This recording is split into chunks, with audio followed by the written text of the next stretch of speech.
The hour of 11 a.m. having arrived, the House will come to order. Members, please take your seats. Sergeants at arms, please close the doors of the House. Prayer this morning will be offered by our colleague, Representative Brown. Immediately after prayer, we will recite the Pledge of Allegiance. Members and guests, please rise as able.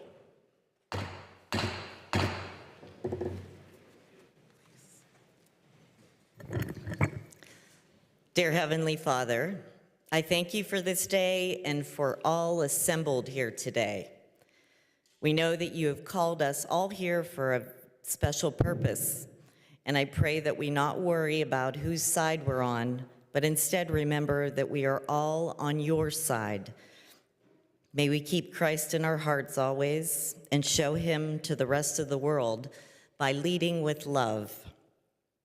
Give us the courage and wisdom to embrace opportunities for growth and improvement by using our time, talents, and efforts to build a better Commonwealth. Our country and world so desperately need peace and unity right now. Allow it to begin in our own hearts and in our homes, and especially in this noble chamber. Make us the instruments of this peace by the way we respect, honor, and pledge to work together for a common good, and foster and recognize the dignity of every human being from conception to natural death.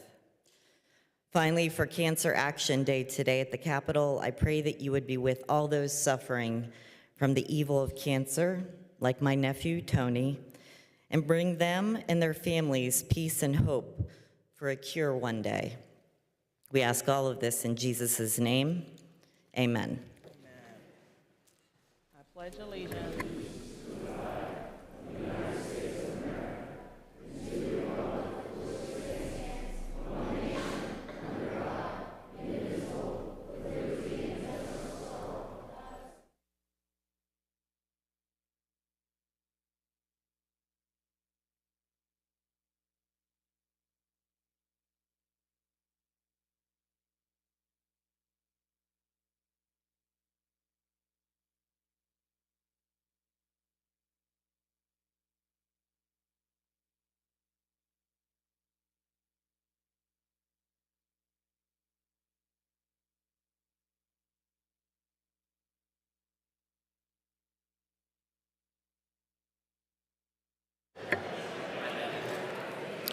Sergeants at arms, open the doors of the House. Members and guests, please take your seats.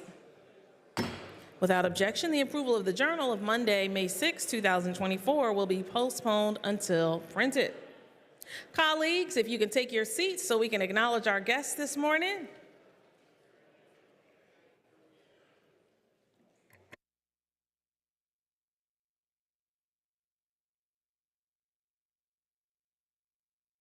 Colleagues, please take your seats so we can acknowledge our guests.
Sergeants at arms, please clear the aisles of the House. Colleagues, please take your seats.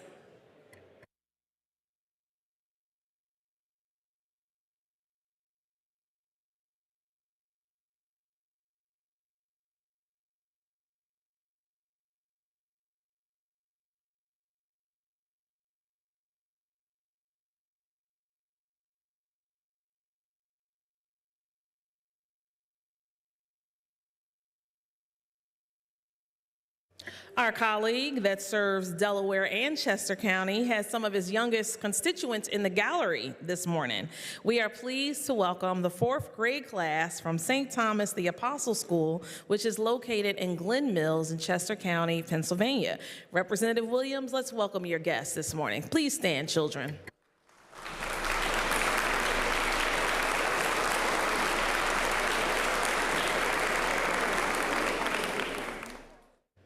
Our other colleague who serves Chester County, Representative Sappy, has some of her youngest constituents here this morning, along with Representative Frill Otten.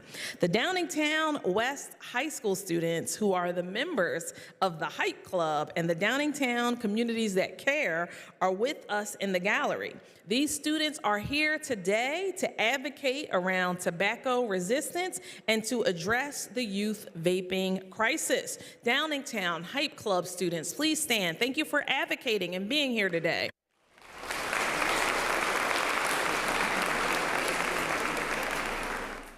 Our colleague in Bucks County, Representative Monroe, has some of his youngest constituents here today. The Archbishop Wood girls basketball team, along with their coaches, are here in the gallery. We have Mike McDonald, Wendy Young, Ray Horn, and Tom McGill all visiting the Capitol today.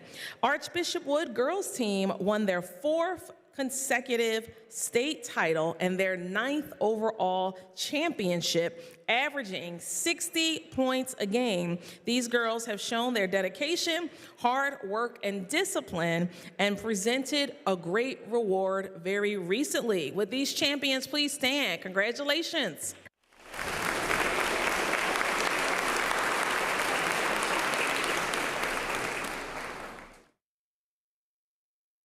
Seated to the left of the speaker's rostrum, the chair is pleased to welcome some special guests.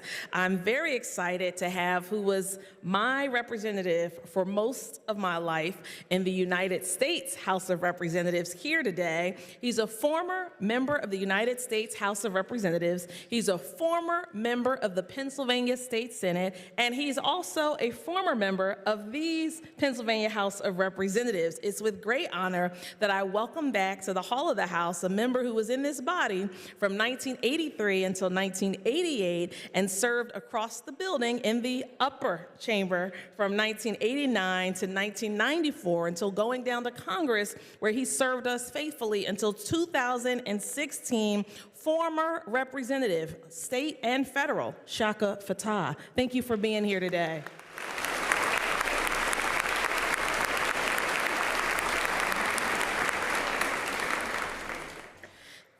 Former Congressmember Fattah is here with the Fattah Capital investors and advisors, and he's joined with him 2 of his colleagues, Kareem Thomas, who's the Chief Credit and Lending Administrative Officer. He lives in Montgomery County, but is a very proud North Philadelphia boy, and the son of our former member, retired Representative Curtis Thomas. Please stand, Kareem. We're so glad to have you today.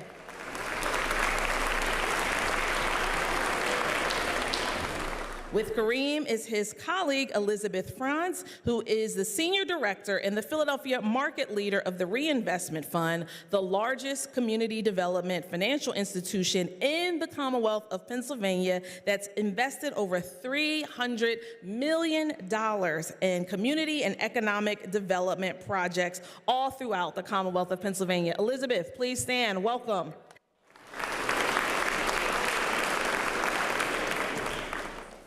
Also to the left of the speaker's rostrum and joined with them is a large group in the rear of the House. We're so excited this morning to have sheriffs from every part of the Commonwealth of Pennsylvania. We welcome the Pennsylvania Sheriff's Association. Please stand.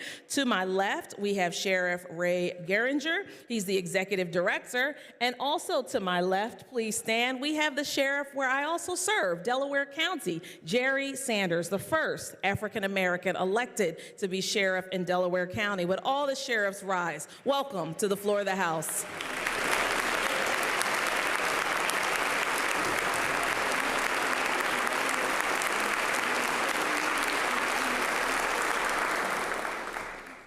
Also seated to the left of the speaker's rostrum, our colleague that serves Columbia County, Representative Ledbetter, has one guest here today. We are so excited this morning to have Jeremy Reese. He is the Columbia County Coroner, and he's here to testify today before the State Government Committee. Would the coroner please stand? Thank you for your work. Welcome to the Capitol.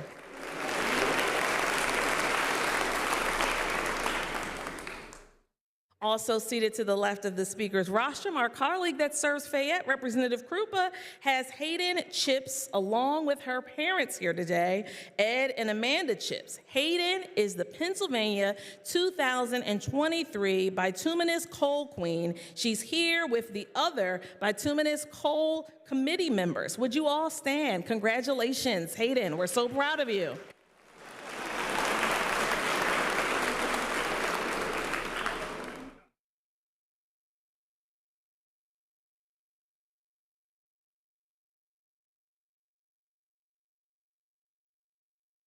Seated to the left of the speaker's rostrum, our colleague that serves Philadelphia County, Representative Dawkins, has Brianna Wade. She is a part of the research and evaluation group at PHMC, and she is the gentleman from the 179th District's cousin. Brianna, please stand. Welcome to the halls of the House.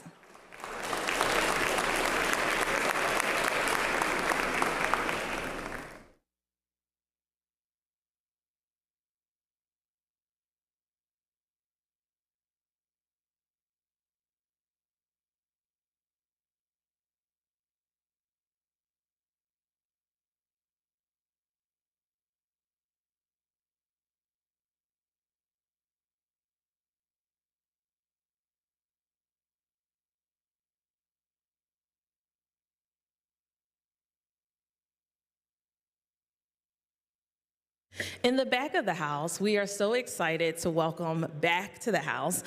We have guests of the Pennsylvania Legislative Black Caucus, of which I'm proud to be a member. We have these distinguished women. I like to call them the first and the finest. They are members of Alpha Kappa Alpha Sorority Incorporated. They are here for their annual AKA Advocacy Day here on the Hill. They were founded over 110 years ago on the 15th day of January in 1908, and they were founded on the campus of Howard University in Washington, D.C. by 16 students, one of them being a West Philadelphia native, Ethel Hedgeman Lai, who was the president of the AKA sorority and started the first alumni chapter in Philadelphia. I'm very grateful on a local note to partner very often with the Omega Omega chapter, which I see is well represented. They're always in Cobbs Creek, planting trees, Trail Day, Earth Day, having events, and most importantly, engaging people civically. Would the first and the finest please stand so we can give you a hearty welcome to the floor of the House. Alpha Kappa Alpha, welcome.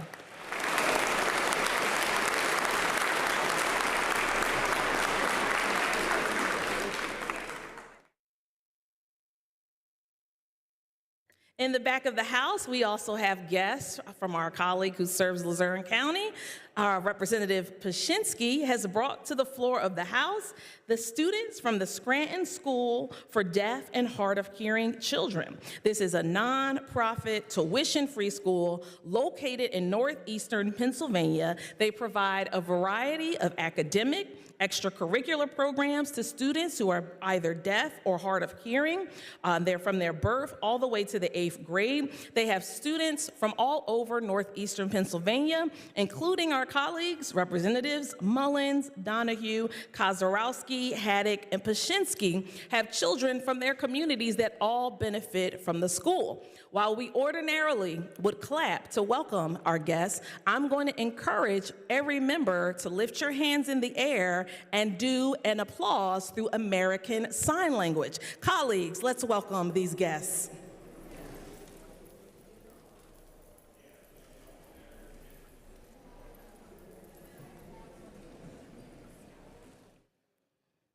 Thank you. Welcome.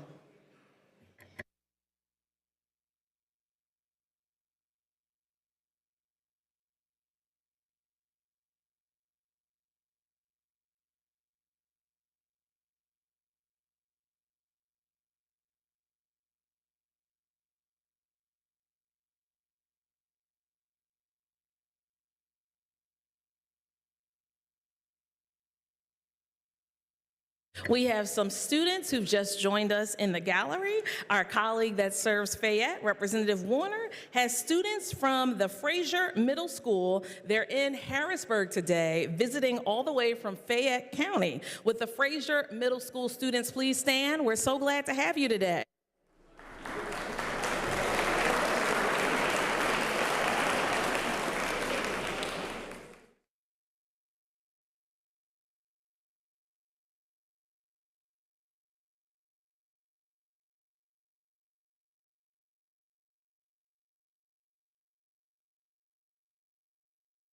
While we wait on additional guests, we're going to go to the master roll call. Are there requests for leaves of absence? Chair recognizes the majority whip, who indicates there are none. Chair recognizes the minority whip, who indicates there are none. The chair is about to take the master roll call. Members will proceed to vote.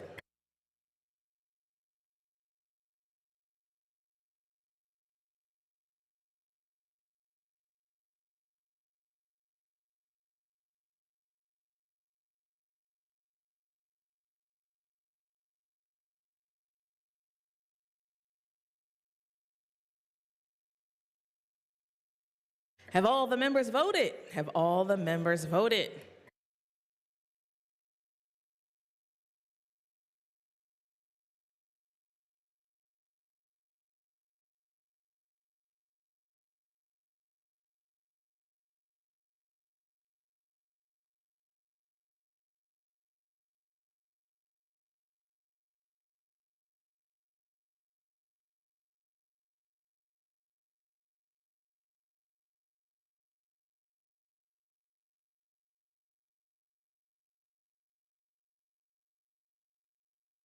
Clerk will record the vote. 201 members having voted on the master roll call. A quorum is present.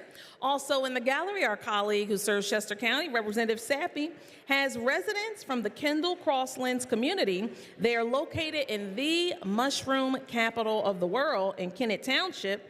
Kendall Crosslands is a vibrant 65-plus community with 500 acres of rolling countryside in the heart of Brandywine Valley.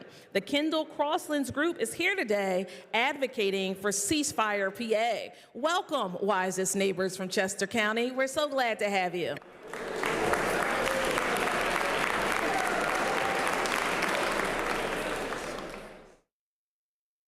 Also in the gallery, our colleague, Representative Hambidge, that serves Montgomery County, has a district office team member. We ask that you stand. We are thrilled to welcome Melanie Catanese and appreciate all your work back home in Montgomery County. Thank you for being here this morning.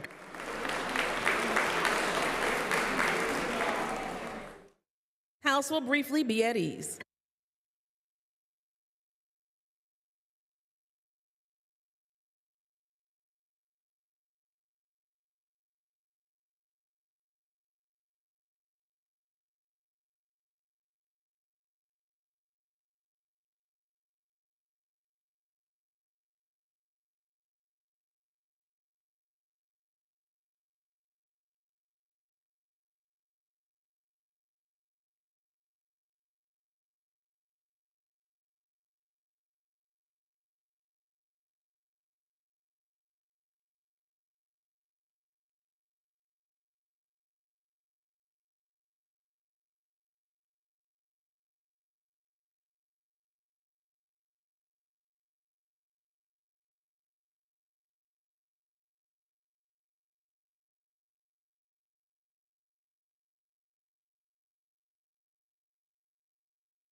Chair referred the following bills, which the clerk will now read. Three referrals, May 6, 2024. House Resolution 424, Education. House Bill 2270, Finance. House Resolution 425, Housing and Community Development. House Bill 2269, Judiciary. House Resolution 422, and House Resolution 423 to State Government. Referrals, May 7, 2024. House Bill 2272, Human Services. House Resolution 427, Judiciary. House Bill 2273, Liquor Control. House Resolution 426, Tourism and Economic and Recreational Development. House Bill 2271, Transportation. Senate Bill 973 and Senate Bill 1139, both to Veterans Affairs and Emergency Preparedness.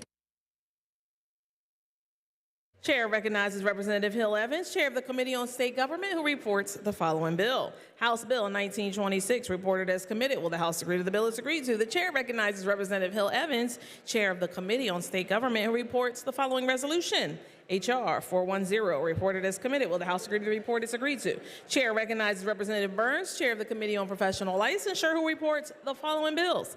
House Bill 2220, reported as committed. Will the House agree to the bill as agreed to? Senate Bill 403, reported as committed. Will the House agree to the bill as agreed to?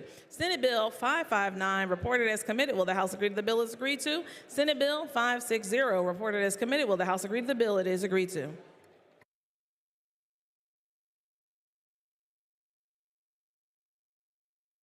Chair is in receipt of the following extract from the Journal of the Senate, which the clerk will now read. Clerk of the Senate being introduced, present the following extract from the Journal of the Senate, which was read as follows. Monday, May 6th, resolved. The House of Representatives concurring pursuant to Article 2, Section 14 of the Pennsylvania Constitution that when the Senate recesses this week, it reconvene the week of Monday, June 3rd, 2024, unless sooner recalled by the President Pro Tem of the Senate. And be it further resolved, pursuant to Article 2, Section 14 of the Pennsylvania Constitution, that when the House of Representatives recesses this week, it reconvene the week of Monday, May 20th, 2024, unless sooner recalled by the Speaker of the House of Representatives. And be it further resolved, pursuant to Article 2, Section 14 of the Pennsylvania Constitution, that when the House of Representatives recesses the week of May 20th, 2024, it reconvene the week of Monday, June 3rd, 2024, unless sooner recalled by the Speaker of the House of Representatives, ordered that the clerk present the same to the House of Representatives for its concurrence. Will the House concur in the resolution of the Senate? Those in favor of the resolution will say aye. Those opposed, no. The ayes have it. The resolution is concurred, and the clerk will inform the Senate accordingly. The Majority Leader moves that the following bills be removed from the table calendar and be placed on the active calendar. House Resolution 292.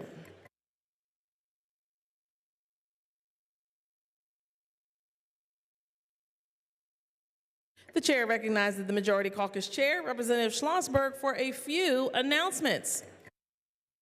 Thank you, Madam Speaker. First, Madam Speaker, there will be an immediate meeting of the Appropriations Committee immediately upon the break in the Majority Caucus Room. House Democrats will caucus at 12:30. We will be prepared to return to the floor at 2:30.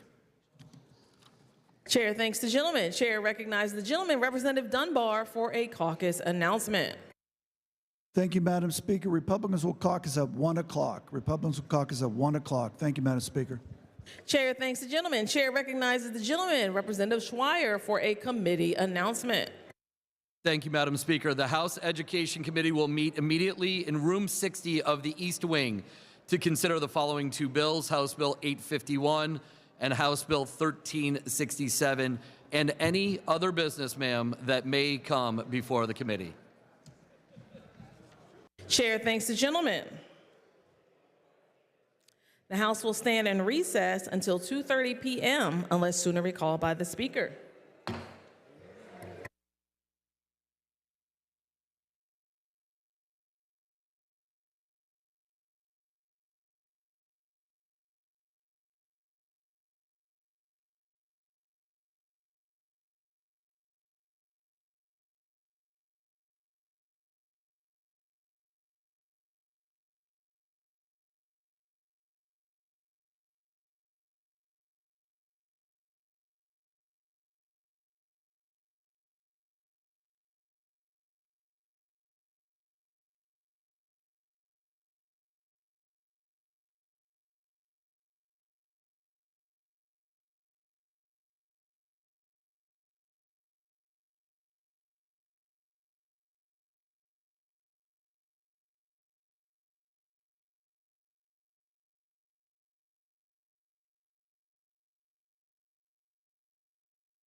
hour of 2:30 having arrived, the House will come to order. Members, please take your seats.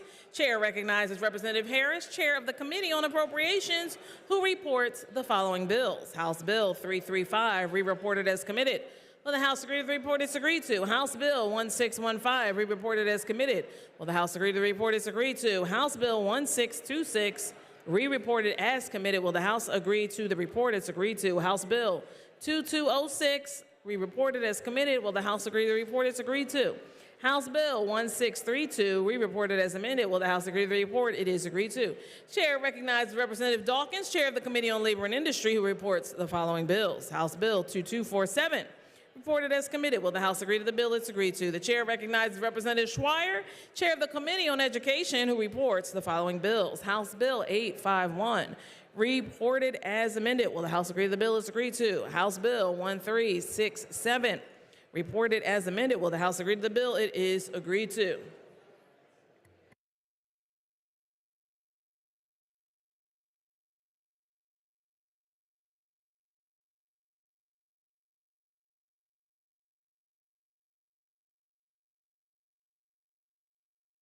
Colleagues, this afternoon, for afternoon session, we've been joined by many advocates. We are waiting for the members to introduce them, but one of them is present. Our colleague who serves Delaware County, Representative Kazim, is joined by, and they're seated to the left of the speaker's rostrum, the Chester Community Coalition. They are the organization where Representative Kazim worked to reduce gun violence prior to becoming one of our colleagues here in the Pennsylvania House of Representatives. They are here for Ceasefire PA's Advocacy Day. Can we welcome the Chester Community Coalition? Please stand. Thank you all for your work in Delaware County.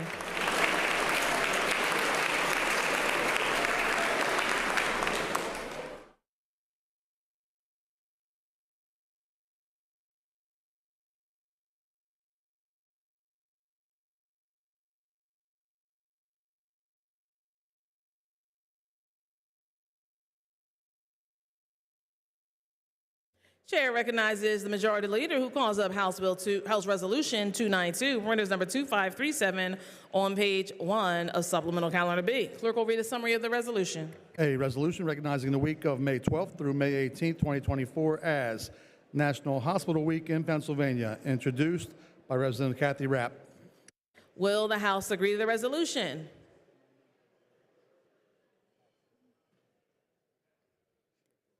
Chair seeking Representative Rapp to see whether she'd like to give comments. Those in favor of the resolution will be voting aye. Those opposed will be voting no. Members will proceed to vote.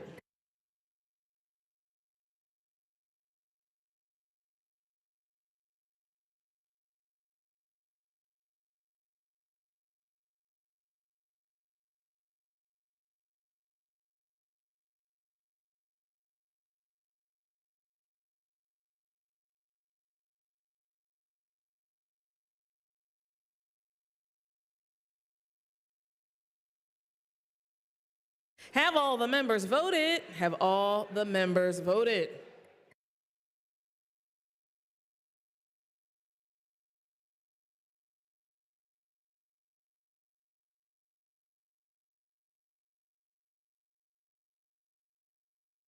Clerk will record the vote on the resolution. The ayes are 200, the nays are 1. The resolution is adopted. Chair recognizes the Majority Leader, who calls up House Resolution 385, printers number 2918, on page 6 of today's House calendar. Clerk will read a summary of the resolution. A resolution designating April 18th, 2024 as Erie Day in Pennsylvania, introduced by Representative Bob Mursky. Will the House agree to the resolution? Those in favor of the resolution will be voting aye. Those opposed will be voting no. Members will proceed to vote.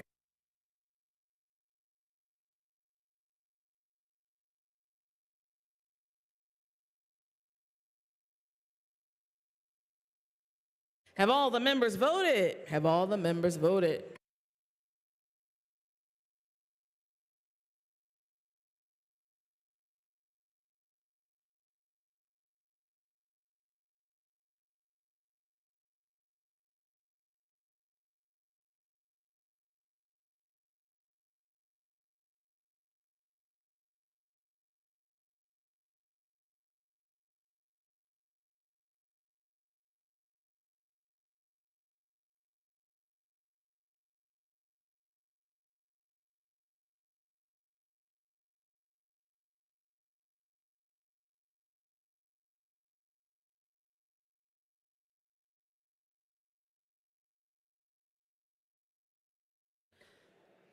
Clerk will record the vote on the resolution. The ayes are 200, the nays are 1. The resolution is adopted. The chair recognizes the majority leader who calls up House Bill 2225, printers number 2965, on page 1 of today's House calendar. Clerk will read a summary of the bill.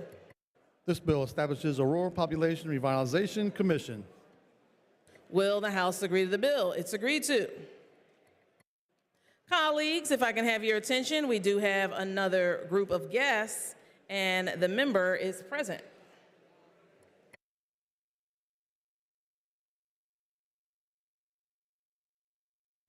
Colleagues, our colleague in Philadelphia County, my neighboring colleague, Representative Brown, is here today, this afternoon, with the leadership team, with the staff, the volunteers, and coalition members of Ceasefire PA, where they are here for their annual Advocacy Day. With Representative Brown's guests in the gallery, please stand. Thank you for coming up to the Capitol today. Please stand. We welcome you.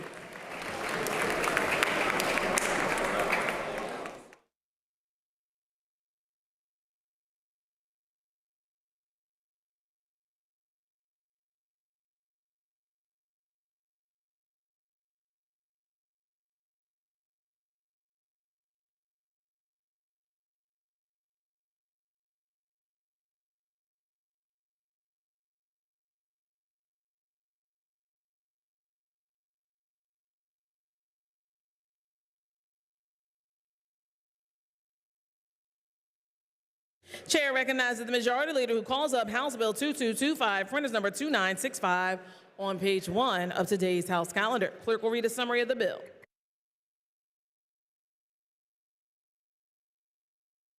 Chair recognizes the majority leader who calls up House Bill 1169, printers number 2875, on page 3 of today's House calendar. Clerk will read a summary of the bill. This bill provides for water bottle filling stations. It's the chair's understanding that the gentleman, Representative Ortiz, withdraws Amendment A04321. Chair thanks the gentleman. Will the House agree to the bill? It's agreed to.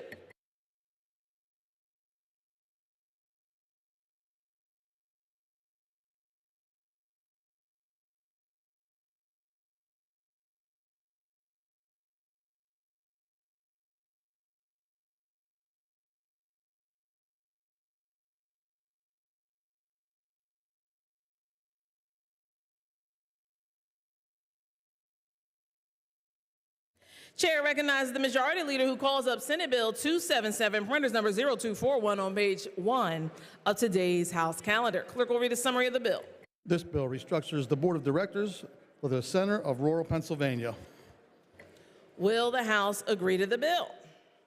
Representative Pashinsky offers Amendment A04260.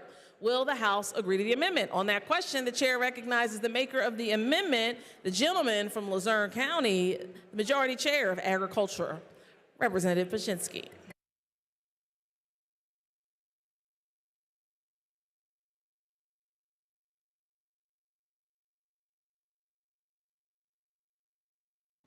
Thank you, Madam Speaker. I rise today to offer Amendment A04260, which has been agreed to with Senator Yaw, the maker of the bill. I'm going to repeat that. Senator Yaw agrees with this amendment, who is the maker of the bill. The amendment establishes the Rural Population Revitalization Committee to report on population changes and to make recommendations for attracting and retaining residents in rural Pennsylvania. Rural population projections are projected to lose 6% of its residents by the year 2050. Members of this commission would include state and local officials, as well as appointments from organizations specializing in rural issues like education, healthcare, and business development. The commission will present a report every 2 years with updates on population shifts, as well as the best practices and new policy recommendations for retaining and attracting residents. As I and other members of the Center for Rural Pennsylvania Board of Directors have heard countless times in countless hearings across the Commonwealth, our rural leaders are ready, taking actions. They're working on it right now to maintain and to enhance their quality of life. But they need more help. They need more help to meet this unique challenge that they face. The commission established in this amendment would provide that help and make sure our rural leaders are leading and revitalizing their communities. Before I conclude, I would like to sincerely thank the good gentleman from Adams County, Chairman Mao, thank you, Chairman, as well as our colleagues in the other chamber, Senators Yaw and Senator Schwank, for their partnership in developing the language. At this time, I respectfully ask all my fellow colleagues for your support of this very important amendment to make Pennsylvania a national leader when it comes to developing solutions that ensure our rural communities not only survive, but that they thrive in the decades to come. Thank you, one and all, and thank you, Madam Speaker. Chair thanks the gentleman. On that question, the amendment A04260, the chair recognized the minority chair for Ag, Representative Mao from Adams County. Thank you, Madam Speaker. I also wanted to thank Chairman Prusinski and Senator Yaw for this amendment going on to Senator Yaw's bill. I'm supporting it on our side. I think that it's extremely important to figure out why we are losing residents in rural Pennsylvania and why businesses are not developing in rural Pennsylvania. I think this commission will go a long way to helping us solve those issues and get rural Pennsylvania back thriving once again. So I'm supporting this bill, and hopefully my Republican colleagues will as well. Thank you, Madam Speaker. Chair thanks the gentleman. Those in favor of the amendment will be voting aye. Those opposed will be voting no. Members will proceed to vote.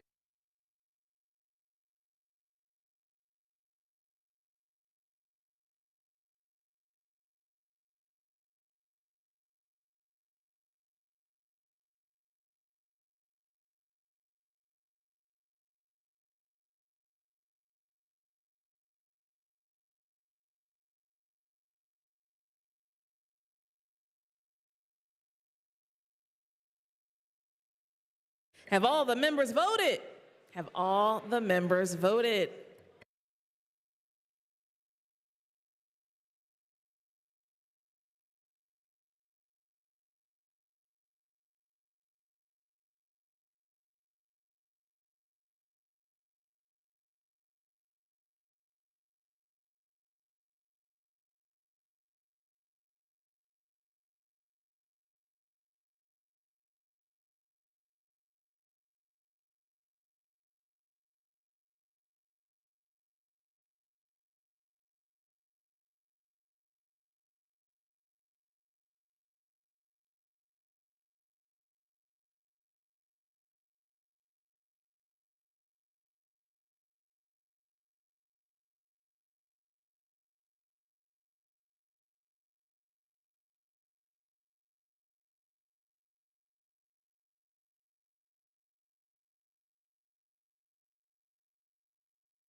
Clerk will record the vote on the amendment. The ayes are 156, the nays are 45. The amendment is adopted. Will the House agree the bill? It's agreed to. The bill as amended will be reprinted.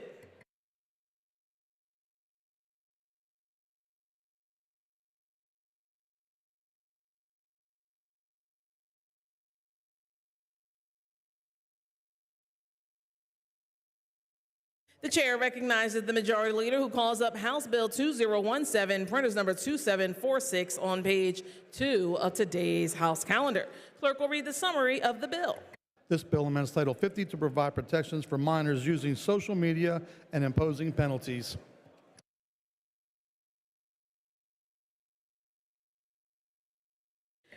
Will the House agree to the bill? Representative Monroe offers Amendment A04349. Will the House agree to the amendment? On that question, Chair recognizes the maker of the amendment and the bill, the gentleman from Bucks, Representative Monroe. Thank you, Madam Speaker. The amendment simply just does a few things. It removes the chat monitoring section. It does add a hateful conduct section and maintains age verification and making it illegal to data mine children. So I urge a yes vote. Thank you. Chair thanks the gentleman. Those in favor of the amendment will be voting aye. Those opposed will be voting no. Members will proceed to vote.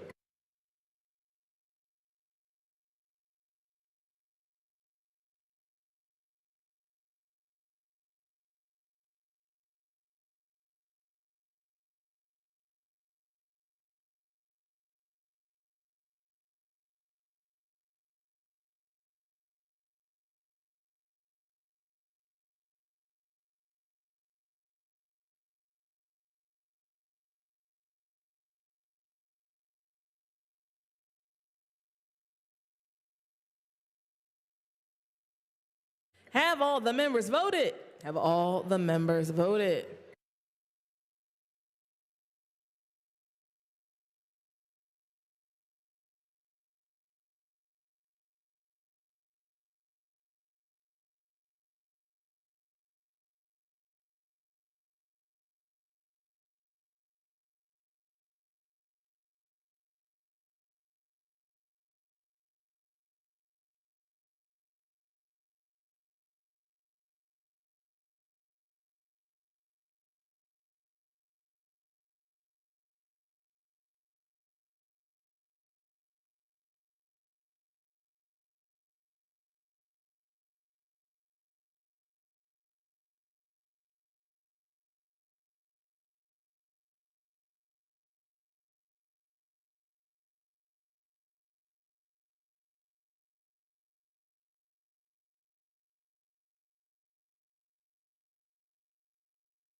Clerk will record the vote on the amendment. The ayes are 101, the nays are 100. The amendment is adopted.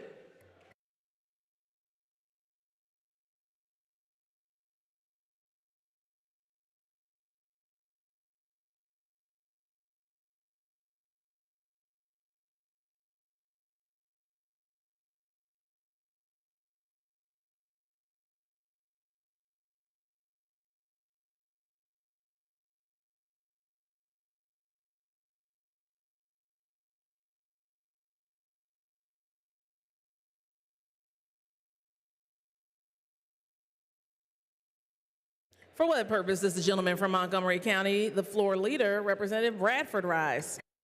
Madam Speaker, I rise to make a motion. The gentleman is in order and may proceed. Madam Speaker, I make a motion to table all remaining amendments to House Bill 2017 pursuant to Rule 59. The gentleman, Majority Leader, Representative Bradford, moves that all remaining amendments be laid on the table. On that question, members are reminded the motion to lay on the table is debatable by the leaders, the maker of the motion, the maker of the amendment under consideration, and the prime sponsor of the bill under consideration. On the motion, the chair recognizes the floor leader, the gentleman from Lancaster, Representative Cutler. Thank you, Madam Speaker. It should come as no surprise that yet again we're here to table amendments. I would actually offer, Madam Speaker, that we should debate these amendments just given the closeness of that last vote. That actually proves that this chamber is nearly evenly divided, and each of these amendments is worthy of our consideration. So I oppose the motion to table so that we can have a full discourse. I know that we've been repeatedly, since the very first day, been promised a new day, but it's more of the same, tabling, not debating, and not solving issues and silencing the minority.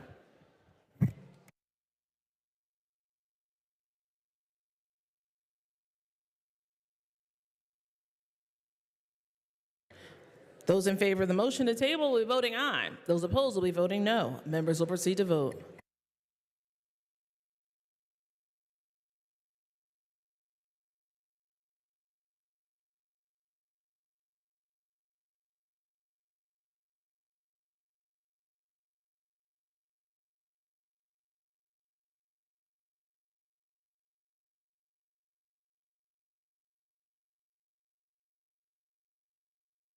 Have all the members voted?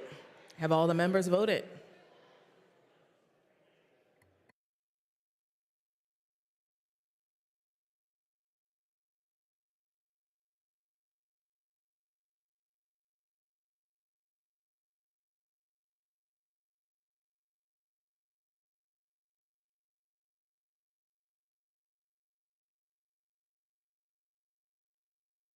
Clerk will record the vote. The ayes are 102, the nays are 99. The majority having voted in the affirmative, all remaining amendments are laid on the table. Will the House agree the bill is agreed to? The bill as amended will be reprinted. Colleagues, we have some guests that are now in the hall of the House. Our colleague, the floor leader, the gentleman from Lancaster, along with our colleague, Representative Mullins, who serves Lackawanna County, and also Representative Greiner, who also serves Lancaster, has a very special guest. If I could have your attention, colleagues, if I could just have your attention for a moment. This afternoon, on the floor of the House, we are welcoming Lisa Walker, along with her daughter, Tori, and her stepson, Calvin, to the Capitol today. Lisa is here at the Capitol today because she's been a longtime advocate for ALS. Sadly, Lisa lost her husband, Randy, to ALS just last week, and our hearts are truly sad to learn about this loss. Her husband, Randy, served our nation in the United States Marine Corps from 1982 until 1985.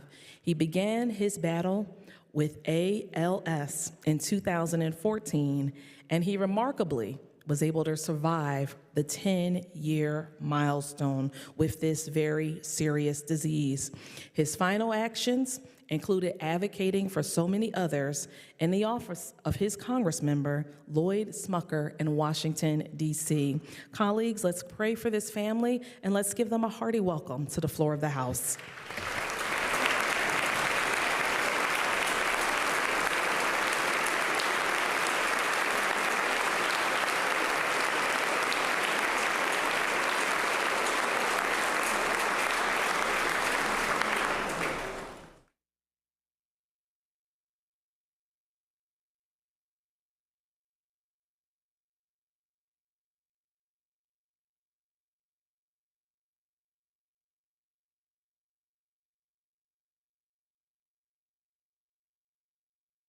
Colleagues, in the gallery, we have some guests from our colleagues at Serve Philadelphia. Representatives Burgos and Fiedler are hosting early child care providers from across the Commonwealth of Pennsylvania. They're joining us in the Capitol today, advocating for higher wages and emphasizing the importance of caring for our youngest constituents. With the early child care providers in the gallery, please stand so we can welcome you to the Hall of the House this afternoon.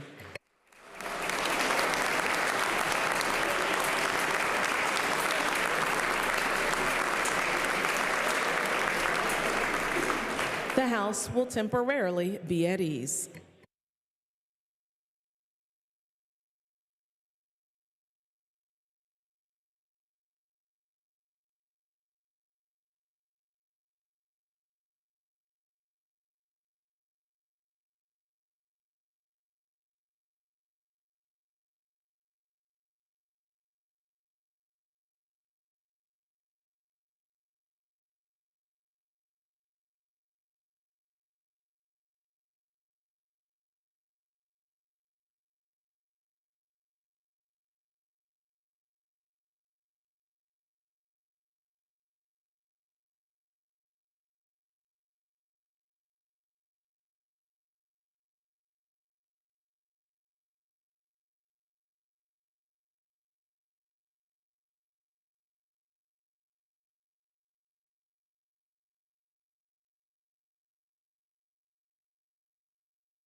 The House will come to order.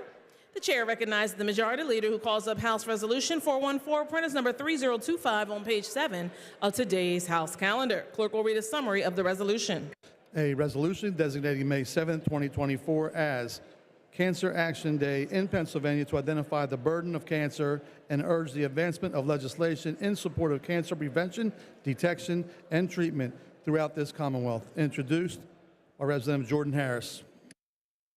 Colleagues, if I can have your attention, the House will come to order. Members, please take your seats.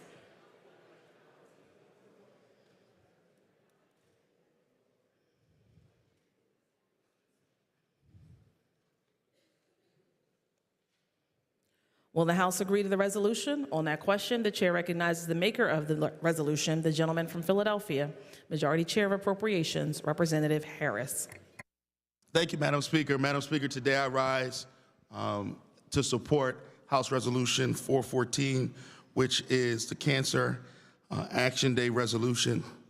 Madam Speaker, in Pennsylvania, in this year, more than 90,000 of our brothers and sisters will be diagnosed with cancer, and sadly, almost 30,000 of them will die from this disease.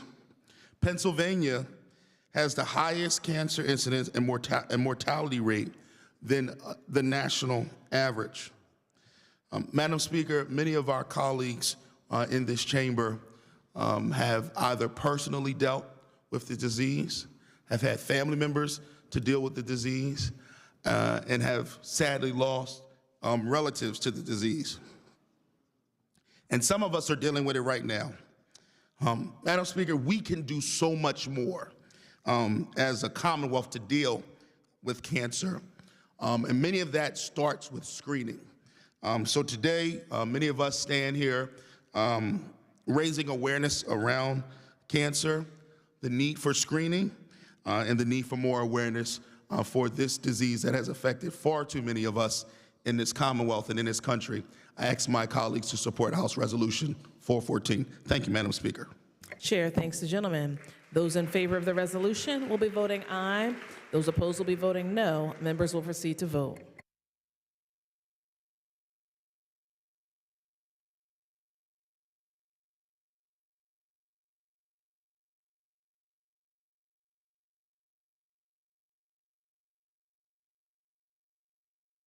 Have all the members voted? Have all the members voted?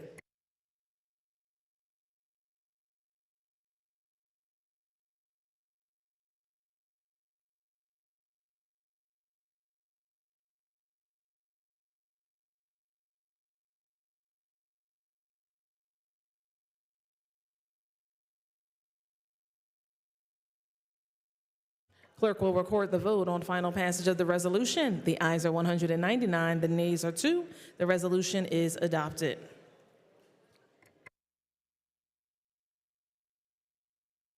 Chair recognizes the majority leader who calls up House Bill 335, printers number 2576, on page 1 of Supplemental Calendar A.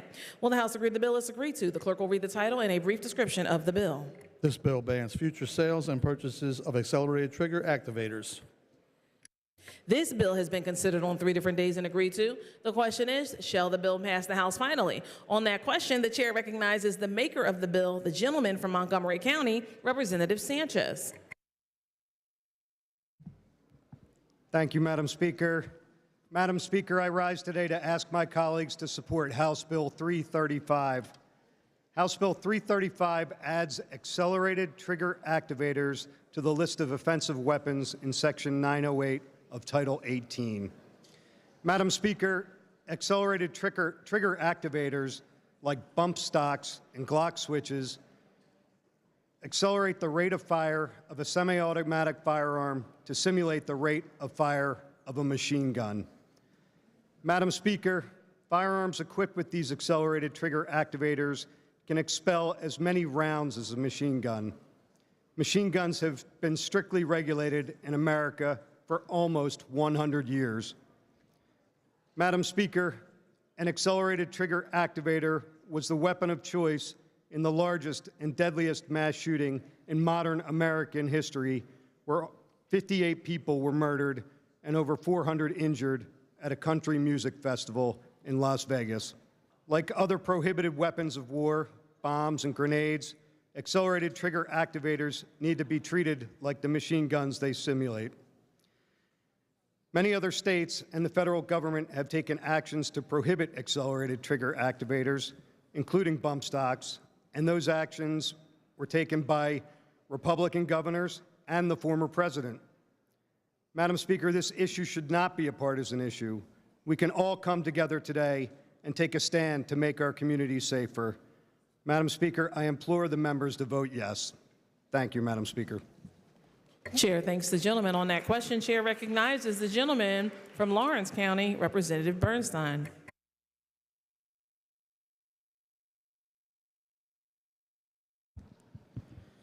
Thank you, Madam Speaker. Will the maker of the bill stand for interrogation?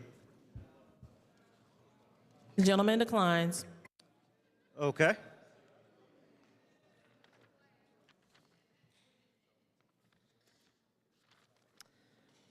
Will the co-sponsor of the bill from District 151 stand for interrogation?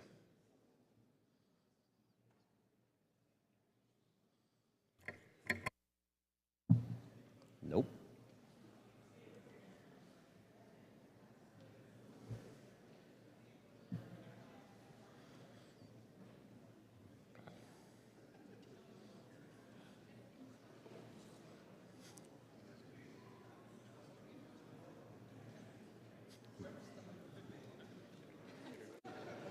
Can the gentleman from Lawrence clarify which member you're seeking to interrogate by name? Representative Serrato?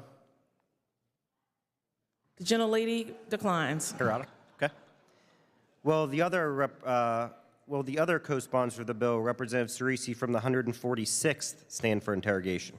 The gentleman declines. Will the representative from the 184th, Representative Fieldler, stand for interrogation?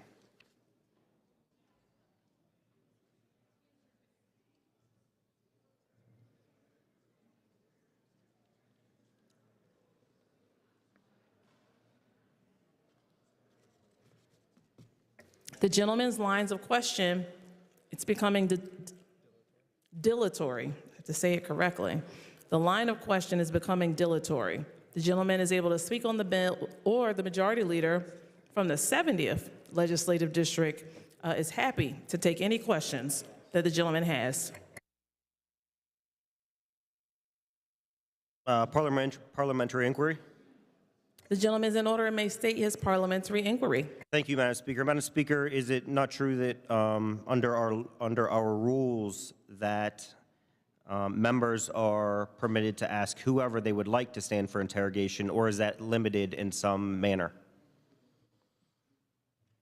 Or when it's just convenient?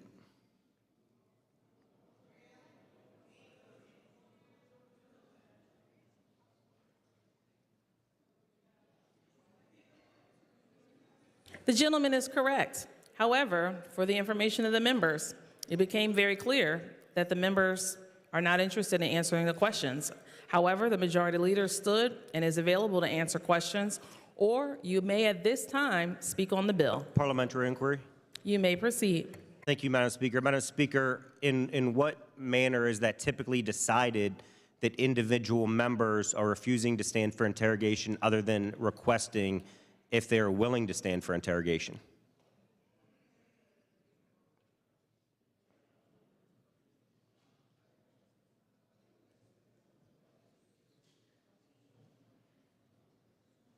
The members have made it clear that they are not open to interrogation, and this line of question is dilatory. Parliamentary inquiry.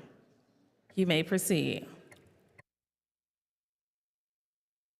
Which members, does each member need to say that they are not willing to stand for interrogation?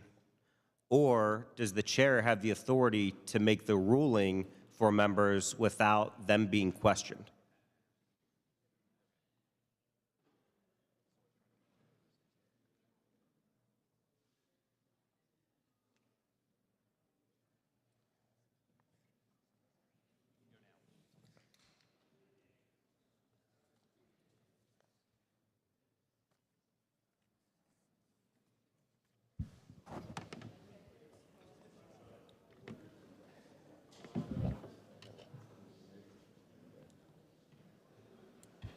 The question has been asked and answered. The gentleman at this time can speak on the bill or take his seat.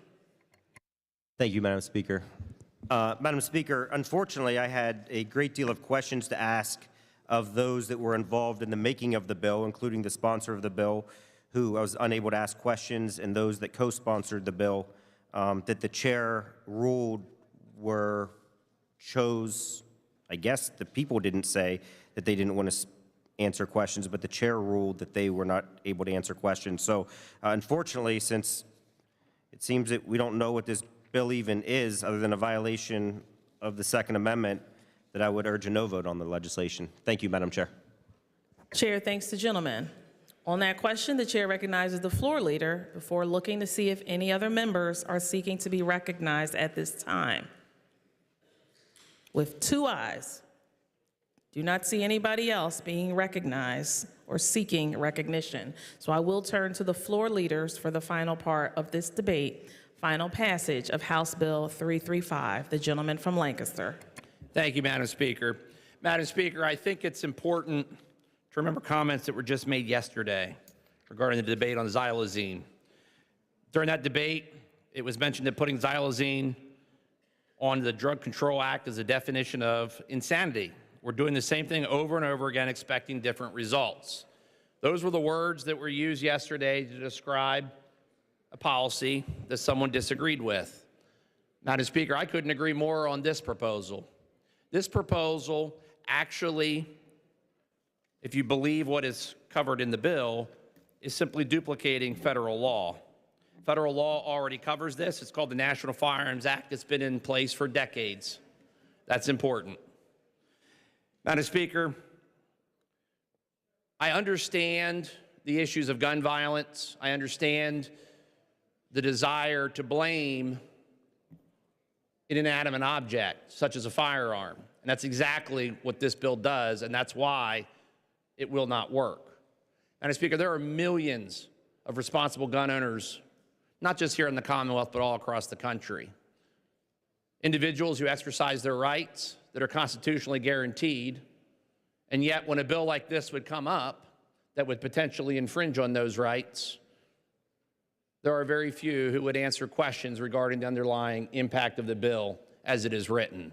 And that's unfortunate, because this is the people's house. This is exactly where we should be having those conversations, member to member. Not just leader to leader, like we're about to have, but member to member. We each represent 65,000 people. They deserve our representation. They deserve our best effort. They deserve to have answers to the questions. And I understand that the good gentleman from Lawrence had a laundry list of unanswered questions, and that's why he is a no. But Madam Speaker, I'm a no because this is already covered under federal law.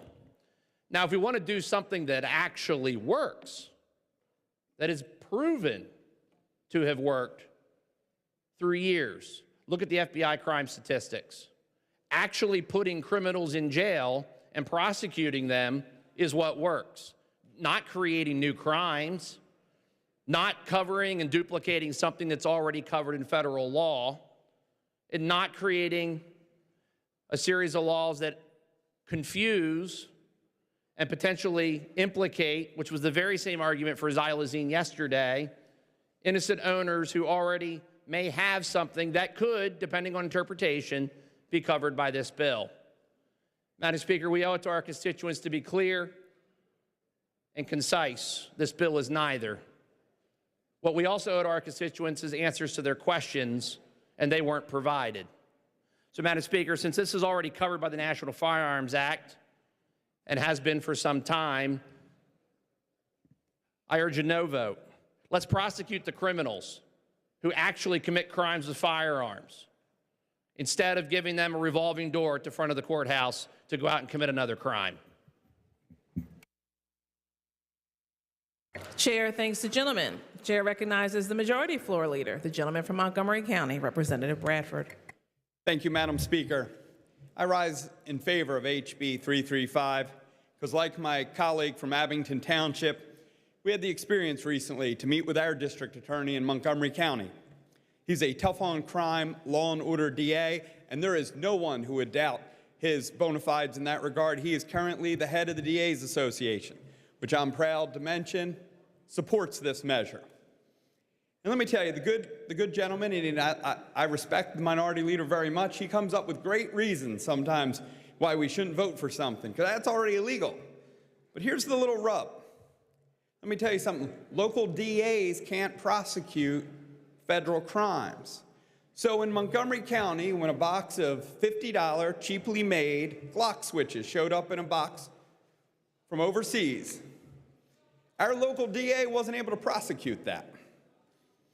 Our local DA needs the power, he needs the tools, he needs the law, and he needs the support for law enforcement of a legislature that cannot cower in the eyes of those who would advocate for the idea that one should be able to convert their handgun into a machine gun with a $50 little piece of metal for some Chinese criminal who would bring those onto our street.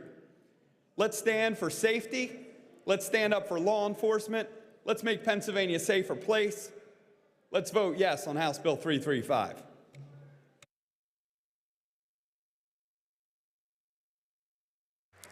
According to the provisions of the Constitution, the yeas and nays will now be taken. Members will proceed to vote.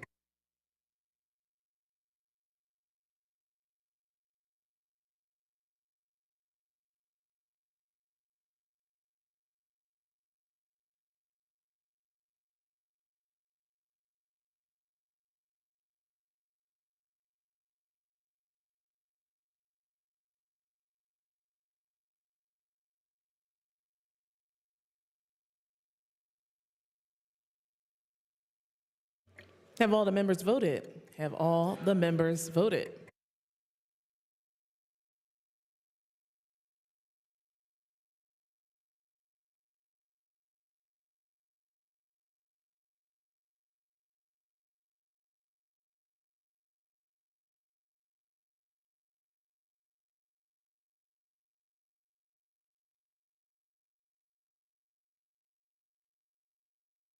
Clerk will record the vote. On final passage of the bill, the yeas are 101, the nays are 100. Less than a majority required by the Constitution voted in the affirmative, the bill fails.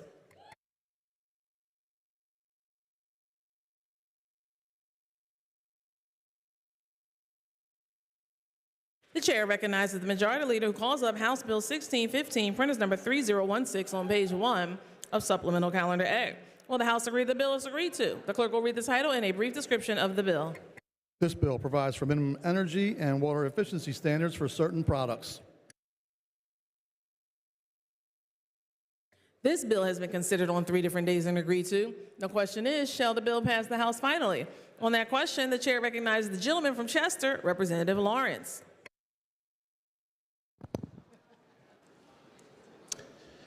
Thank you, Madam Speaker. Madam Speaker, the bill before the House dictates new mandates for every showerhead, toilet, and water faucet sold in this state.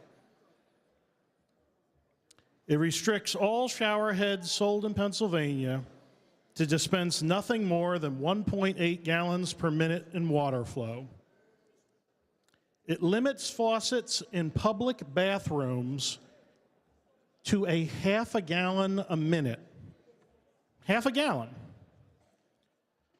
Colleagues, is this what it has come to? Is this bill the role of government in American society? Should the Commonwealth of Pennsylvania cast its patriarchal gaze over your shoulder every time you take a shower? Every time you wash your hands in a public restroom? Right now, we can go down to Home Depot and get a shower head from half a gallon a minute to 2.5 gallons a minute. There's a wide range, plenty of choice. Anyone can get any kind of shower head they want. If you want a weak shower head that uses half a gallon a minute, have at it. If you want a more powerful unit that actually gets you clean, well, they have that there at the Home Depot as well. But here today, with the legislation in front of us, This legislation puts the Commonwealth of Pennsylvania in charge of your shower, in charge of your toilet. And if your plumber dares to install a shower head that puts out 2 gallons of water per minute, or the plumber dares to install a faucet in a Wawa bathroom that puts out more than a pathetic half a gallon of water a minute, well, this bill tells the DEP to report them to the Attorney General for an investigation and fines. Am I the only one who has ever taken his kids into a public restroom to wash their hands, only frankly to find that it's a real challenge? This bill only makes it worse. Touchless faucet sensors are finicky. And under this bill, when they work, they will barely put out a dribble of water. It's not enough to do the job. It's bad for public health. We just came through a pandemic where public hand washing was stressed. I still see the signs here in the Capitol in the restrooms. This bill is a classic example of government overreach. The question is this: who is in charge of your shower, you or the government? A yes vote on this bill literally puts the government in charge of your shower. Chair thanks the gentleman. On that question, Chair recognizes the gentleman from Beaver, Representative Kale. Thank you, Madam Speaker. Madam Speaker, I agree with what the good gentleman from Chester County just stated. I do have a few children that have tried to use public bathrooms, and it certainly is a challenge. And the overreach is certainly something that ought to be noted, but I'd like to also note another problem with this legislation. In America, over the course of the last century, there has been a problem brewing, predominantly in Washington, D.C., but now also in Harrisburg. And it's the expansion of the fourth headless branch of government, the administrative state, the bureaucratic state, where Congress delegated its authority and gave the regulations to the agencies, where they make the regulations. The problem with this system is those administrative authorities are not held accountable to the people in an election. Every 2 years, we run for elections, and we have to answer for our votes. This bill gives authority to DEP, the Environmental Quality Board, and even worse, to the EPA to make rules for Pennsylvanians that this body should be making. This body should be held accountable for those rules, but instead, these agencies make rules, and there's absolutely no accountability. We should take back the authority from these agencies. We should own the legislative process in this body, not amongst the bureaucratic state. Thank you, Madam Speaker. Chair thanks the gentleman. Chair recognizes the gentlelady from Bucks, Representative Marcel.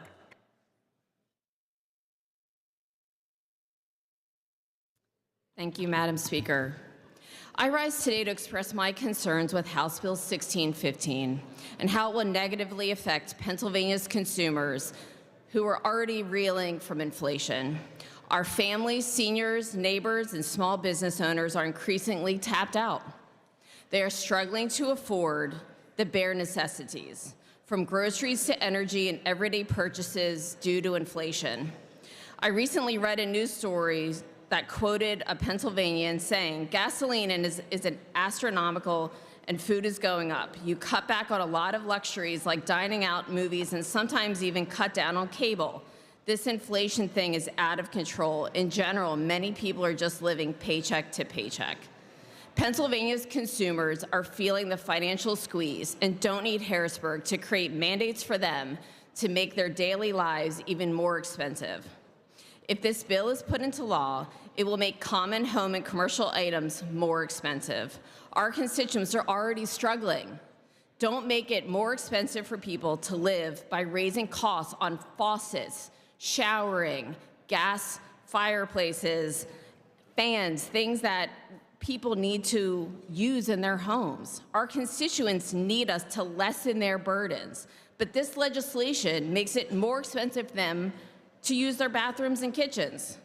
Because the bill prohibits the sale, lease, or rental of new appliances that fail to meet these standards, as of July 1st, 2025, consumers will be left with no choice but to pay more for these government-mandated products and appliances. In this economy with so many struggling and seniors living on fixed incomes, not all consumers can afford to spend more at the checkout register. Let's encourage energy and water-efficient technology, but please don't mandate it on those who can least afford it. I am opposing this bill today, and I ask my colleagues to join me. Thank you. Chair thanks the gentlelady on that question. Chair recognizes the gentleman from Carbon, Representative Heffley.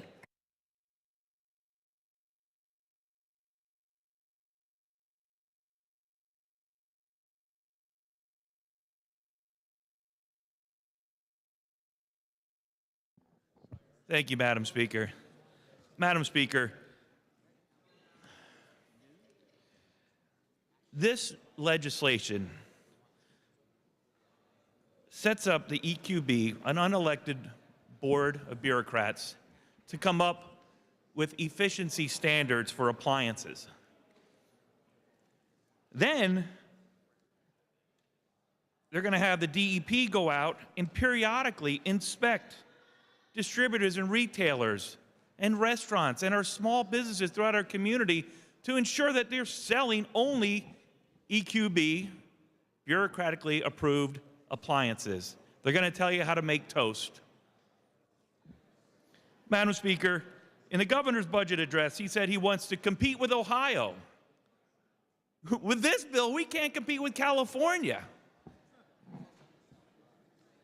This bill will drive up the cost of appliances for every homeowner. Right now, throughout our Commonwealth, because of terrible energy policies at the national level, 1 in 6 homeowners is behind on their utility bill.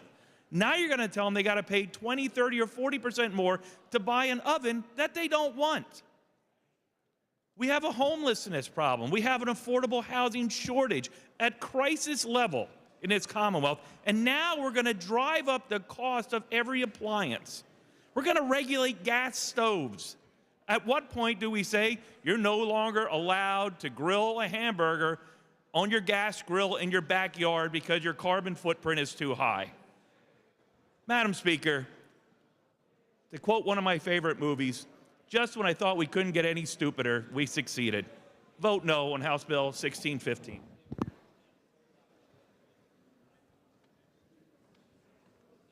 Chair thanks the gentleman. Chair recognizes the gentleman from Adams, Representative Mao. Chair is seeking additional speakers before going to the prime sponsor of the bill. Chair is seeking additional speakers. Thank you, Madam Speaker. I'll make this short and sweet. The last speaker just spoke, kind of hit the nail right on the head with driving the price of all of your appliances through the roof.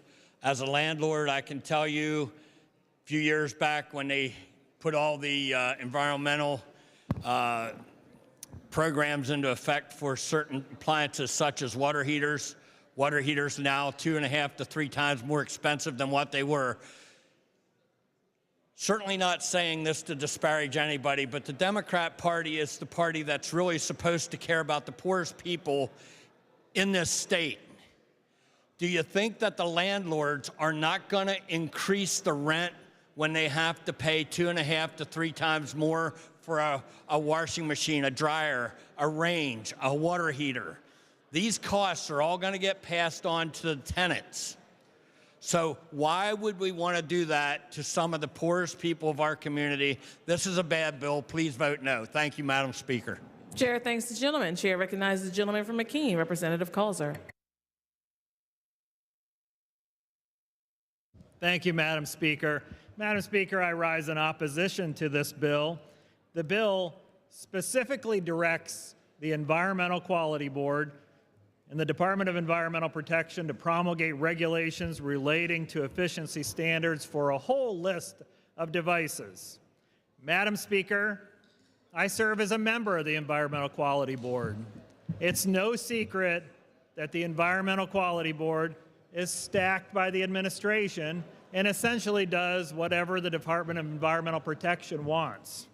This is a very dangerous bill, as has been stated by numerous colleagues.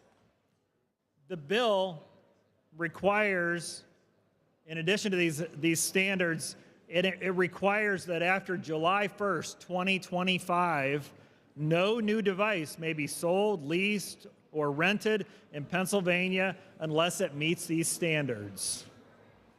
1 year following this, no such products may be installed for compensation in Pennsylvania. Think of how far-reaching that is. And then further, the EQB, this regulatory board, may test the products for efficiency and periodically inspect distributors and retailers to make sure that they're complying with the bill. The Environmental Quality Board is going to be inspecting retailers to make sure that they comply with this bill. Madam Speaker, this bill is a huge mistake. It's the wrong thing to do, and I ask for a negative vote on House Bill 1615. Thank you, Madam Speaker. Chair thanks the gentleman. Seeing no other speakers that wish to be recognized, the chair goes to the maker of the bill, the gentlelady from Delaware County, Representative O'Mara. Thank you, Madam Speaker. Good afternoon, colleagues. I rise today in support of House Bill 1615, my legislation alongside Representative Tom Mahaffey that would require energy efficiency standards on the sale of new commercial appliances. I really want to emphasize commercial because there's been a lot of talk about residential appliances and the cost at your house, but this bill has to do with commercial appliances. And in fact, energy standard efficiencies already exist on many of the residential appliances that you have. You may see a blue star on your dishwasher. That already exists. So I just wanted to start by clarifying that. I also want to recognize that this bill has been introduced for 6 years and has been a bipartisan piece of legislation since it was initially introduced. First, with Representative Wendy Thomas, and now alongside Representative Tom Mahaffey. I would also be remiss if I didn't thank both Chairman Matzey and Chairman Marshall for moving this bill through the legislative process in a way that I wish more bills sometimes moved. It had 2 hearings, an informational hearing, at which point many stakeholders reached out to share their concerns and feedback and offer amendments, and then a voting meeting where we actually did make an amendment. And our amendment ensures that the used market for these appliances, which was really important to the Pennsylvania Food and Commercial Workers and to PRLA, 2 organizations that are neutral on the bill, we made sure that the used market will not be impacted for both the sale of used commercial appliances and the installation of used commercial appliances. We also made sure to include language to be very clear that this bill does not include a ban on gas stoves. In fact, they're not even an item in your houses that we're trying to target with these efficiency standards. The truth and reality of why this legislation came to be is that we here in Harrisburg usually cannot come to any sort of agreement in how we're going to address climate change. We can acknowledge that it's a problem and that it's grossly impacting our state. Here in the Southeast, where I'm chair, we now see tornadoes and massive floods, unlike anything we've ever experienced in places like Philadelphia and Bucks County. That is costing our homeowners money. If you want to talk about the cost on consumers, failing to address climate change costs our consumers money every single day. And so I worked with Penn Environment and the building trades to find a piece of legislation that is a part of the Blue-Green Caucus agenda. Thank you to Representative Fiedler for helping make that happen. On a piece of legislation that is common sense, that has neutral support. They're not opposed or against it, from the Marcellus Shale Coalition, from the Pennsylvania Restaurant and Lodging Association, PA Food and Merchants Association. And in fact, there are benefits that small businesses and consumers will see when we pass this bill. Because the best form of energy that we use is the energy we don't produce in the first place. And there is data that shows by 2030, this bill will save $300 million on utility bills for consumers and businesses. It will conserve nearly 10 billion gallons of water, and it will remove the equivalent of 85,000 cars worth of pollutants from our air. And as someone who lives in a region of the state where asthma is higher than it should be, asthma and other rates of respiratory illness, this is a good bill.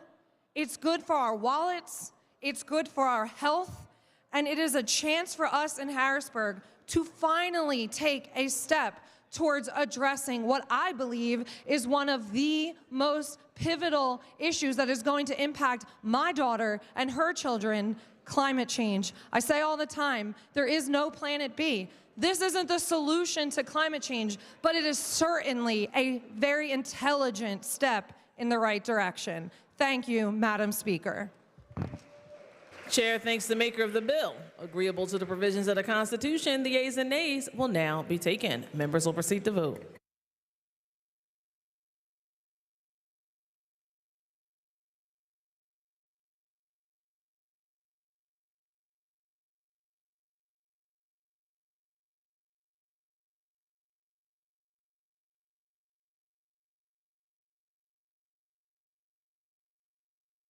Have all the members voted? Have all the members voted?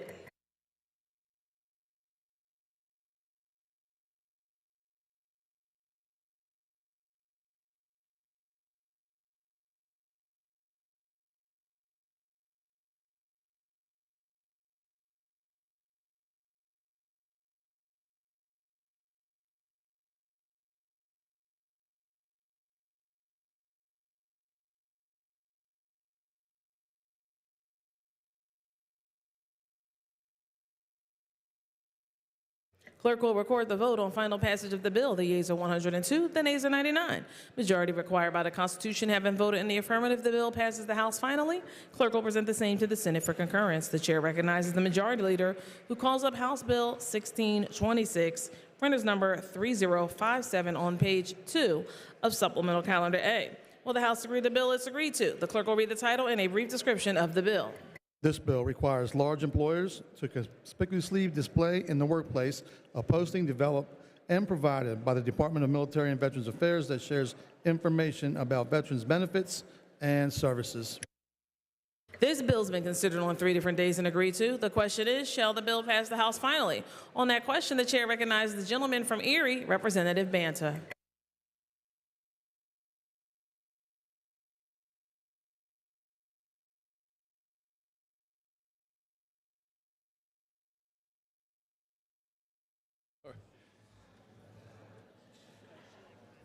Thank you, Madam Speaker. I rise today to oppose House Bill 1629. This bill is adding more regulation to businesses across Pennsylvania. Veterans are more than capable of knowing their benefits. A vote against this bill is not a vote against veterans. It is simply common sense to not add more regulation and costs and work to the business force. I ask for a no vote on House Bill 1629. Thank you. Chair thanks the gentleman. On that question, chair recognizes the gentleman from Washington, the whip, Representative O'Neill. Thank you, Madam Speaker.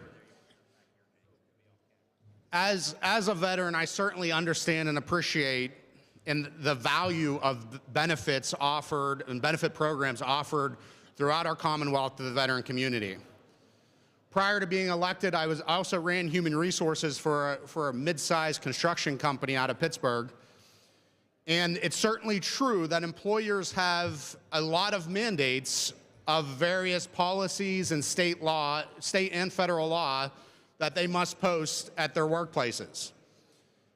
But I will tell you, everything that is currently required to be posted by employers directly relates to the employment of their employees.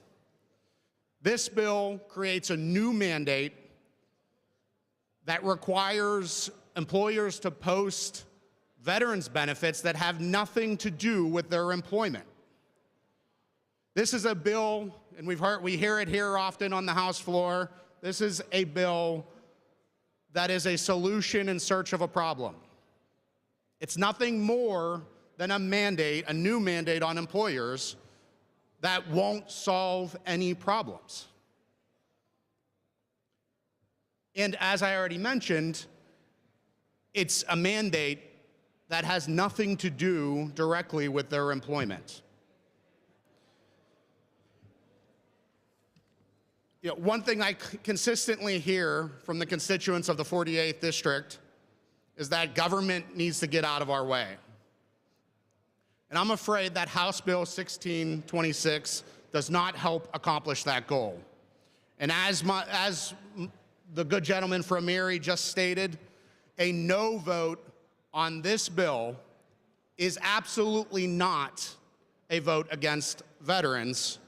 It is simply a vote against bad policy and a bad mandate on businesses. I encourage a no vote. Thank you, Madam Speaker. Chair thanks the gentleman. On that question, Chair recognizes the gentleman from Westmoreland, Representative Nelson. Thank you, Madam Speaker. I too rise to respectfully oppose HB 1626. As a Marine Corps veteran, working with veterans, I think all of us agree the importance to connect veterans and the organizations that can assist them, whether they're struggling with transitions, they need additional assistance, and those things do exist. True respect and admiration for the gentleman from Allegheny County who I spoke with yesterday to better understand some of the elements of the bill. This bill, I'm sure the gentleman's going to speak on the merits. I think it's a well-intended effort that came from a constituent, which we wish to drive grassroots bills. But the consequence for Pennsylvania businesses, a mandate that a business must provide this posting, raises questions that have not yet to be answered in this bill. Who inspects? What is the penalty if a business does not comply? How will this bill be managed and implemented? I think it's a well-intended effort, but I too shall oppose it because this is not a vote for veterans. This is a vote to create a mandate on your businesses without a known consequence and without a known inspection agency. So I would urge a no vote. Thank you, Madam Speaker. Chair thanks the gentleman. Chair recognizes the maker of the bill, the gentleman from Allegheny County, Representative Deasy. Thank you, Madam Speaker. I appreciate the opportunity to say a few words about the bill. Obviously, the intent of the bill is to let the veterans know the programs that are out there to benefit them. Very minimal cost. Actually, Department of L&I and Military and Veterans Affairs have worked tirelessly with us on this bill to make sure that the information is provided on their website. The only cost is to print it and tape it to the wall. So there is no onerous mandate on any business. This is common sense. It's an opportunity to help our veterans. So I just ask for an affirmative vote. Thank you. Chair thanks the gentleman. Agreeable to the provisions of the Constitution, the yeas and nays will now be taken. Members will proceed to vote.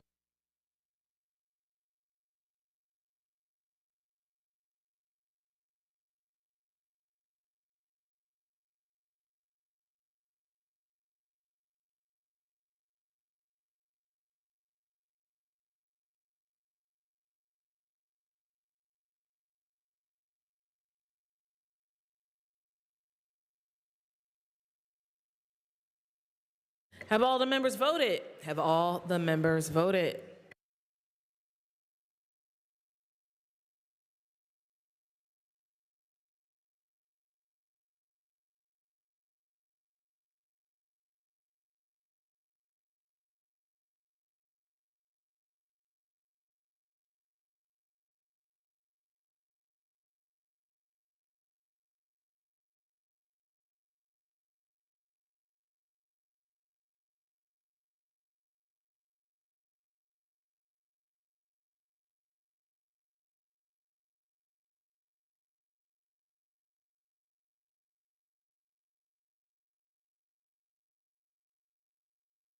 Clerk will record the vote on final passage of the bill. The yeas are 119, the nays are 82, the majority required by the Constitution.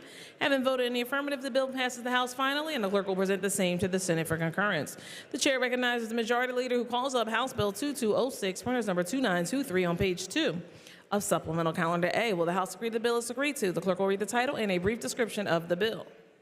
This bill requires all licensed firearm importers, manufacturers, and dealers to submit their records of sale to the state police electronically rather than by mail, unless there is reported electronic failure or the seller conducts 20 or fewer firearm transactions a year. This bill has been considered on 3 different days and agreed to. The question is, shall the bill pass the House finally? On that question, the chair recognizes the maker of the bill, the gentleman from Philadelphia, Representative Bellman. Thank you, Madam Speaker. Madam Speaker, I rise today to ask my colleagues to support House Bill 2206. House Bill 2206 is a bipartisan legislation developed in collaboration with law enforcement to streamline the process of filing gun records of sale with the Pennsylvania State Police. Madam Speaker, this bill will codify the track and trace program that the Attorney General developed in 2019. The track and trace program was developed to assist law enforcement in tracing crime guns, preventing gun trafficking, reduce straw purchases, and make our community safer. This bill provides dealers with a convenient way to filing records electronically. This bill does not change anything else required by the Uniforms Firearms Act, and this bill is more about paperwork reduction than anything else. Madam Speaker, we are trying to build upon the success of the voluntary track and trace initiative, make government move at a speed of business, and reduce the antiquated triplicate paper system. Under my bill, when a dealer makes a gun sale, they will submit the gun sales records to the state police in real time electronically. Dealers who sell 20 or less guns a year are excluded from my bill and can continue to send their sales records in by snail mail if they choose so. Madam Speaker, there are over 500,000 handguns sold annually in Pennsylvania, according to the state police, and right now approximately 480 of the 2,700 FFLs submitted records electronically in 2023. Roughly half of all gun sales are being reported electronically already, and this bill will bring everyone else on board. And Madam Speaker, let's be crystal clear. This bill does not create any list, any database, or a registry. This bill simply improves the process that's already in place. It merely modernizes our existing processes by requiring that documentation currently mailed to the state police be submitted electronically instead. Delays in the filing of paperwork is dangerous for our law enforcement and makes our communities less safe. Madam Speaker, this bill will reduce the administrative burden on the state police and free up resources so they can continue to focus personnel in other areas. Madam Speaker, this body has spent past decades pressing legislation to provide law enforcement with more tools in the toolbox. Today, this bill gives our state police a tool in the toolbox that they are requesting. So I'm urging all of my colleagues to please support HB 2206. Chair thanks the gentleman. On that question, the chair recognizes the gentlelady from Clinton, Representative Borowitz. Thank you, Madam Speaker. House Bill 2206 once again creates another gun registry, a digital electronic one this time. Why, you ask? So the government knows what we own and who owns it. The only reason a government would want to know everything we own and how much we own of it would be to take everything and every gun that we own away. And don't believe any lie that Democrats or any groups that come down here say, tried to tell you otherwise. The government, that's the absolute truth. The government doesn't get to know what we own and how much we own of it. That's why the Founding Fathers made it clear that it shall not be infringed, and in Pennsylvania, it cannot even be questioned. Criminals prefer disarmed victims, and dictators prefer unarmed citizens. Cain killed Abel with a rock, and we have a sin problem in this nation. We do not have a gun problem. Americans and Pennsylvanians will never surrender their guns, for they know that what lies between a disarmed population is the difference of freedom versus tyranny. So in the spirit of the Texans, come and take it. Thank you, Madam Speaker. Chair thanks the gentlelady. Before going to the minority floor leader, are there any other members whose buttons are not working? Ha ha. Chair recognizes the gentleman from Lancaster because the chair calls on everybody. Thank you, Madam Speaker. Madam Speaker, I appreciate the good gentleman's intent regarding the digitizing of the records. However, I'd like to raise a few concerns. The truth is, Madam Speaker, with only limiting it to 20 firearms transactions, this bill will result in many of the smaller gun dealers simply going out of business. Gun dealers that may not wish to purchase a computer or whatever other software and additional items are needed in order to comply with probably an ever-increasing number of regulations that will be churned out on this industry. Madam Speaker, I think it's also worth highlighting because it is a corollary. In the early days of COVID, we maintained electronic records. I happen to be one of those people who was contact traced, and they had my private health information in a government database, and it was leaked. There was a breach.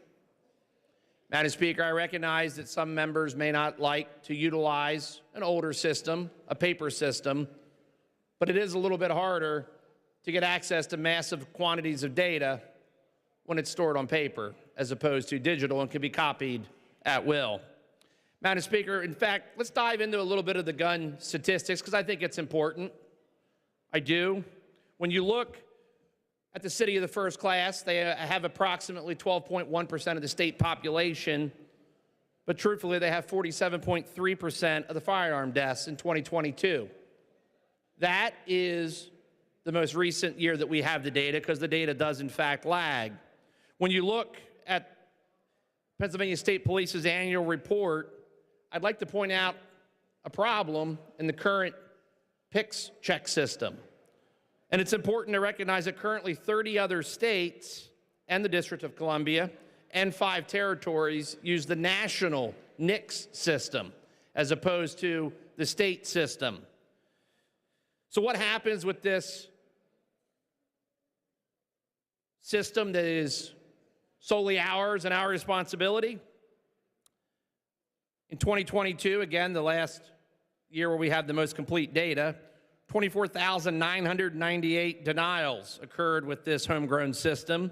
And of those, 6,879 resulted in challenges, and 2,476 were later reversed by the courts. In other words, thousands of Pennsylvanians were incorrectly denied the right to purchase a firearm under this state database. Madam Speaker, until the state can get the current databases that they already have in line and to be accurate, I don't think we should give them one more responsibility as outlined in this bill. Madam Speaker, I think the current system does in fact work, and I think that this bill will result in many small businesses going out of business. So, Madam Speaker, I urge a no vote.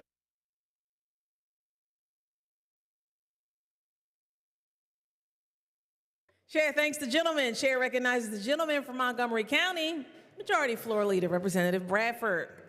Thank you, Madam Speaker. I ask all members stand with the Attorney General, DAs across the Commonwealth, our Chief of Police, and our state police on making the job of policing and making our cities, our small towns, and everything in between a little bit safer for our police. Thank you. Please vote yes. Agreeable to the provisions of the Constitution, the ayes and nays will now be taken. Members will proceed to vote.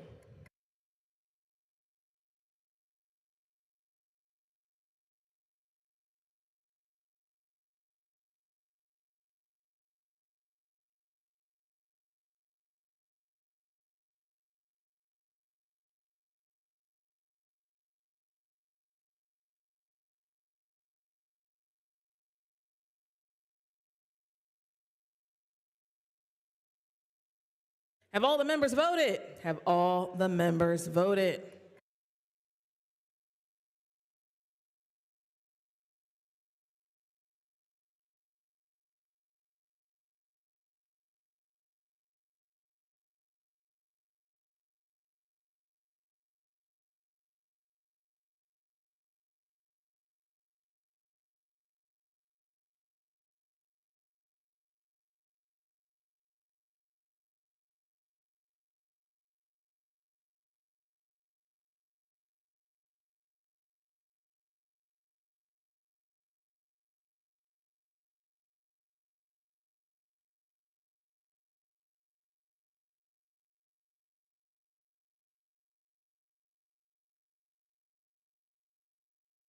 Clerk will record the vote on final passage of the bill. The yeas are 101, the nays are 100. Less than the majority required by the Constitution have been voted in the affirmative. The bill fails. Members who are wearing turquoise at the request of the gentlelady from Clarion are reminded we will take a large group photograph in a few moments after housekeeping. Members wearing turquoise for Women's Lung Health Awareness Week, please do not leave the floor. We will take a group photograph after some housekeeping. Representative Hill Evans has in the gallery Kennedy Snyder, a legislative intern from her district office from York. She will be attending Westchester University in the fall. Kennedy, we hope you have enjoyed session this afternoon. Welcome to the floor of the House. For what purpose does the gentleman from Center County, Representative Benninghoff, Minority Chair of Transportation, rise? Thank you, Madam Chair. Just to correct the record. The gentleman is in order and you may proceed. I would like to correct the record on House Bill 2174 from yesterday. I voted no and I intended to vote yes. Information will be spread across the record. For what purpose does the gentleman, Representative Warner, rise?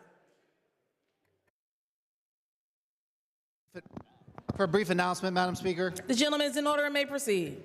Madam Speaker, 10 years ago on this date, I was blessed with a very beautiful baby boy. I'd like to take a quick second to wish my son Benjamin a very happy birthday and good luck in his game tonight. Thank you, Madam Speaker. Happy 10th birthday, Benjamin. And if you are an athlete like your father, you don't need luck. For what purpose does the gentleman, Representative Mercuri from Allegheny County, rise? Correct the record, Madam Speaker. The gentleman is in order and may proceed. On House Bill 1472, I was confirmed a yes. I'd like to be confirmed a no. Information will be spread across the record. For what purpose does the gentleman from Montgomery County, Majority Chair of Judiciary, rise? I have comments for HB 2206 I'd like to submit to the record. Chair thanks the gentleman. The chair is in receipt of a motion to reconsider. Madam Speaker, pursuant to Rule 26, we the undersigned move that the vote by which House Bill 2206, printers number 2923, was defeated on the 7th day of May be reconsidered. Signed, Majority Leader, Representative Bradford. Signed, Majority Whip, Representative Miller. Chair is in receipt of another motion to reconsider. Madam Speaker, pursuant to Rule 26, we the undersigned move that the vote by which House Bill 335, printers number 2576, was defeated be reconsidered. Signed, Representative Bradford, Majority Leader. Signed, Representative Miller, Majority Leader. Majority Leader moves that the following bills be recommitted to the Committee on Appropriations. House Bill 1169, House Bill 2017, House Bill 2225, Senate Bill 277. Majority Leader moves that the following bills be removed from the table calendar and be placed on the active calendar. House Bill 1743, House Bill 1958, House Bill 2138, House Bill 2208, House Resolution 113, House Resolution 251, Senate Bill 721. For the information of the members, there will be no further votes. Chair is in receipt of a motion from the gentlelady from Clarion, Representative Oberlander. House now adjourned until Wednesday, May 7, 2024 at 11 a.m. unless sooner recalled by the Speaker. Questions on the motion? Those in favor say aye. Those opposed, no. The ayes have it, and the House stands adjourned until Wednesday, May the